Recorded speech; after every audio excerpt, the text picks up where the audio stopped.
Hello viewers, hope you're doing well. Today in this video, I'm going to create post user form. So let's get started.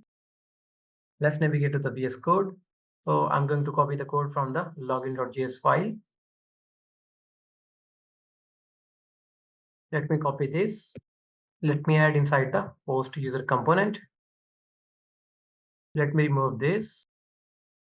Let me import the use navigate hook from the React router DOM. After this, I'm going to import use state. Now let's go to the login.js and I'm going to copy the HTML code. Let me copy this. Let me add inside the post user component. Let me copy this. Let me add inside the post user component. Import the create theme. After this, I'm going to copy this import. Let me add inside the post user component. As you can see, the HTML code, where on the top we have our avatar. Let me remove this. After this, we have a typography tag with the caption post user. So let me remove these inputs.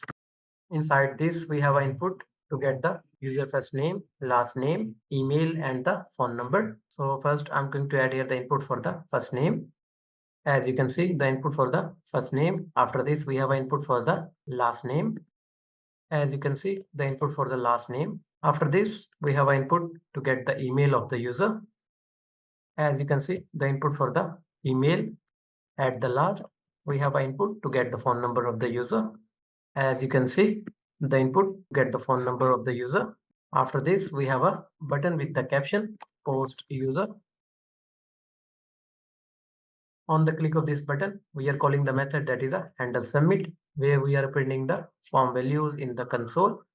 At the last, we have a grid. Let me remove this. Now I'm going to update the use state for the user. So first that we have first name. Second, we have last name. Third, we have email. And the last that we have phone number. We have bind all the inputs. As you can see, this input for the first name, this input for the last name. After this, we have an input to get the email. At the last, we have a input that is a phone. On the on change event, we are calling the method that is a handle input change, where we have an implementation to clone the input value to the use state. As you can see, now I'm going to remove this.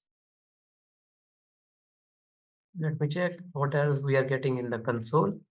Create theme has already been declared. So let me remove this. Now you can see error removed. Let me comment this line. Let's navigate to the browser. Let's fill the form with the first name like Johan, last name Smith, email that we have johansmith@example.com, and the phone number. Let me add here this. Let's click on the post user button. As you can see, we are getting the form values in the console. Let me extend the value of the margin top that we have 15. So that's all for now from my side. If you have any confusion, you can do comment. Thanks for watching. Take care. Bye.